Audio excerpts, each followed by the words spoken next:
हमने पिछले भाग में देखा कि याकूब ने अपने मामा के घर 2 विवाह किए और 20 साल उसने अपने मामा के घर पर रहकर सेवा की और अब वो अपने पत्नियों को और अपने जानवरों को और सेवकों को लेकर के वापस अपने घर आने के लिए तैयार हो रहा था। और अब हम देखेंगे कि किस तरह से वो अपने भाई से मुलाकात करता है।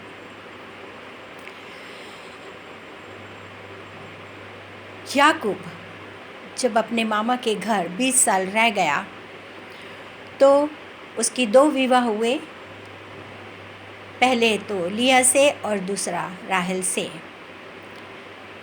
उसके पिता ने उनको 2 सेविकाएं भी प्रदान की थीं और इन 20 वर्षों में लिया के पास, उसकी सेविकाओं के पास, राहेल के सेविका के पास बच्चे थे।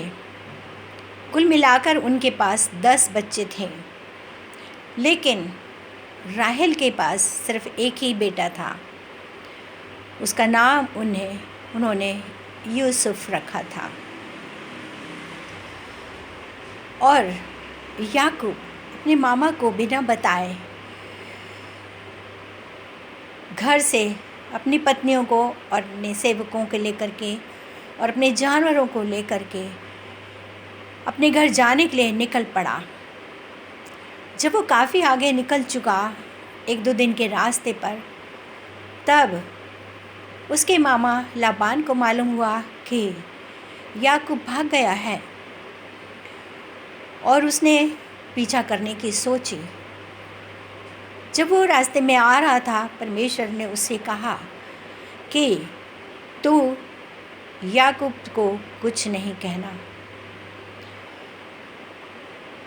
उसके बाद वो याकूब से मुलाकात करने के लिए आगे आया और उसने याकूब से कहा कि तुम मुझसे बिना बतलाए क्यों आ गए? मुझको अपनी बेटियों से भी मुलाकात नहीं करने दी और बच्चों से भी मुलाकात नहीं करने दी। याकूब ने कहा कि मैं अपने घर जाने की जल्दी में था, मुझे घर की याद आ रही थी। उसके बाद उन्होंने वहाँ पे भोजन किया और लाबान सबसे मिलके अपने घर वापस लौट गया और याकूब आगे बढ़ा।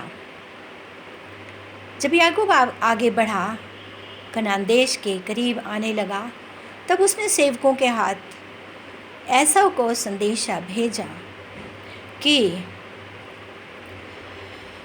मैं आ रहा हूँ। और ऐसा सुन करके बहुत खुश हो गया और उसने 400 लोगों के साथ याकूब से मिलने के लिए प्रस्थान किया। उसके सेवकों ने बताया कि एसाव आपसे मिलने आ रहा है 400 लोगों को लेकर के।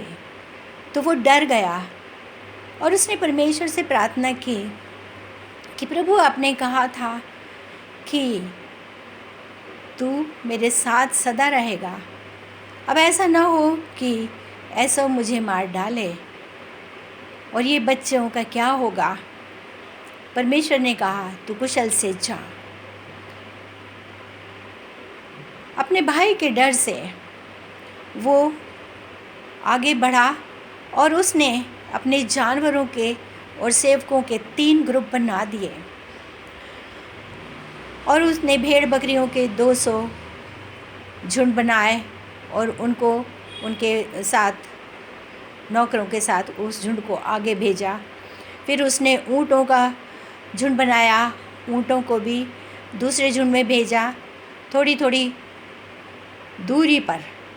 और उसके बाद उसने गधियों को भी और गधों के साथ तीसरा झुंड बनाया और उनको भी आगे आगे भेज दिया और कहा कि जब ऐसा मिले तो कहना कि ये आपके सेवक याकूब ने आपके लिए उपहार स्वरूप भेजा है। और तीनों ग्रुप के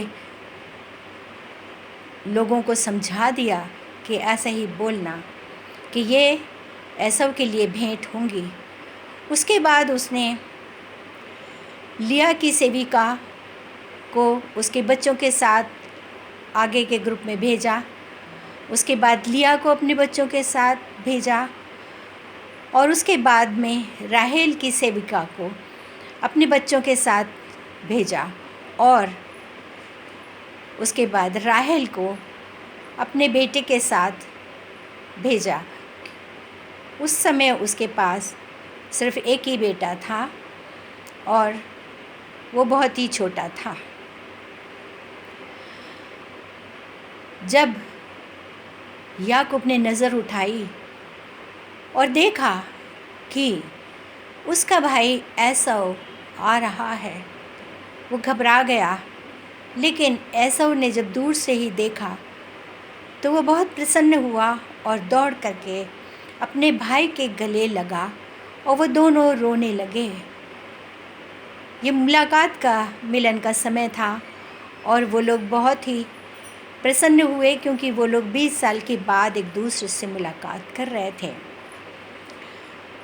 एसव ने जब औरतों को और बच्चों को देखा तो उसने पूछा कि ये कौन है? तो उसने कहा कि ये आपके सेवक की पत्नियां और बच्चे हैं। और फिर सबों ने झुक करके एसव को नमस्ते किया और इस तरह से एसव ने उससे कहा कि अब भाई चलो अपन लोग अपने घर चल करके रहेंगे।